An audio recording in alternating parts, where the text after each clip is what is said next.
right here. All right, pink versus Sonic, purple. back again. Maybe. No, there ain't no Bowser on screen, though. No, I think the Sonic is like just for Zomba specifically. But Amazing. Another big character, but you know. Yeah, another big character. We'll see Zomba again, but right now it's mostly Jersey and a little bit of PA here. As we saw Beast, there's also players like Rondor and Yellow in attendance, but these two, Jersey born and bred, and they're gonna see these wolves as, you know, Jersey is as Jersey does. Jersey is as Jersey does, and then what Jersey does, especially with Jakal right here, is whatever Jersey has to do, I should say. Jakal, in my humble opinion, one of the most adaptive wolf players out there. Usually will elect to play a little bit patiently, like do dashback lasers a lot, likes to utilize those pot shots for sure to get it in, as that down smash is going to take the stock, but Jakal will play aggressively when he needs to. He's also not really afraid to play campy. Wouldn't really describe him as really campy necessarily. Like, it's just whatever he really has to do. So this in it of itself is going to be a very interesting thing to see how he plays specifically in the Ditto. And right here, it looks like we got Jakal just absolutely going in. Not too much damage on LemonTea's second stock already, but they were still able to take the first as it goes on, Ubel.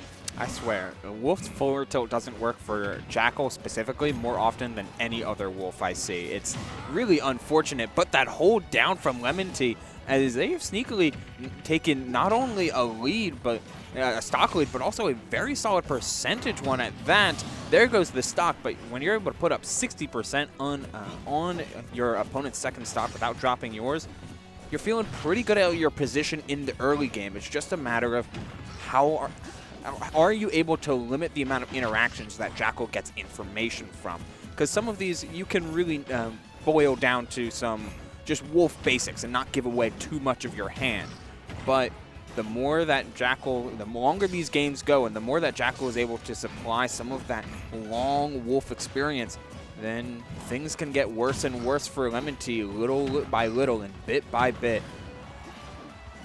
That's honestly a really good point. Whether it's like they'll not utilize a move too much to like make sure it doesn't go on the stale negation chart, or to just not make like your game plan just that much more predictable or linear. Sometimes there's options you don't want to go for, as that back air from LemonTea is going to take the stock. Sometimes there's like options you don't want to go for just because like you don't want to like give up your game plan to your opponent. You don't want them to catch on to what you're doing because you know you might not have something else in the tank. That's why it's so important at this level of play that you got to know how to adapt your play style as well, from offensive to defensive or vice versa, whatever it is that you got to do. And that's how you get to be a player of, that's how you get to be wolf players as good as Jakal and LemonTea for sure. Yeah, disguising your intentions with Wolf's insane airspeed and just all-purpose projectiles and all-purpose buttons like that neutral air, which, of course, both of these players use to a very high degree. But this is where LemonTea is starting to show his hand and show some of his habits. He wants to call out these jumps, and Jakal doing an amazing job at either being a beat early or a beat behind, and that time he was a single step ahead of LemonTea, dropping down with that neutral air after LemonTea had used their jump, trying to set up a Wolf Flash angle. Not today, as Jakal, while he started a little bit slow, caught up in the end. Good old fundamental Wolf O'Donnell play. I don't know what else you really want me to say or what else you want me to do. We got two of Tri-State's finest out here showing you what they can do with this character, as I imagine we're going to run back to PS2 once again.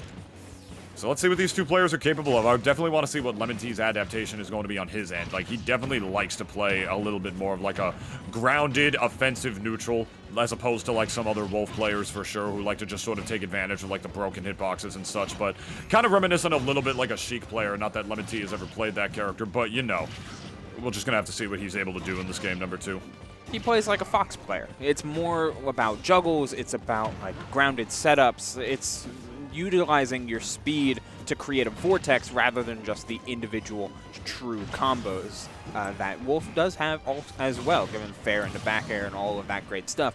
But Jakal plays a little bit more defensive and can play a little bit more defensive and can play a little bit more of a poke and prod, bait and switch kind of neutral that can be tough for a LemonTea who does want to start creating some of these mix-up opportunities. Jakal just... It can be really hard to set up on Jakal, who's just so good at finding ways to bait you in, even with just little movements like that dash back, walks forward. It's so good to watch Jakal play and just show his understanding of not only Wolf, but Smash Ultimate. Absolutely, man. Wolf is definitely a character that the higher the level is, the more fundamentally rewarding he is above all else. Like, you know, at higher level might just throw out a couple more pot shots. Some people think he can't do as well up there. That's a conversation that's up for debate. But Wolf, yeah, no, like, I disagree with that too. Like, that's why I said, like, it's definitely up for debate. But Wolf, for sure, definitely, like, one of those, like, as the back air is going to take the stock. He's one of, like, those sort of, like, poster boy characters for Smash Ultimate, you know what I mean? Like, he's definitely a character that, like, you know, rewards just the fundamentally strong player. Like, he's a very, like, how do I phrase this? He's a very quintessential Smash Ultimate character. That's such a good word. It is a big word, isn't it? It's definitely a big word. It's got a lot of letters, and I do remember what it means. So, him and Fox, I think, are really, like, some of the quintessential Smash characters in, like, the crazy space animal ways that they play. So, going for broke right there since he can afford to, since he's already up all of those stocks. I don't blame Jakal wanting to end that one off right and quick, but nothing doing. Is LemonTea gonna lose it that time around with the back air? Good stuff to Jude. Yeah, it's tough, right? Like, you're watching Jakal just slowly dissect you and really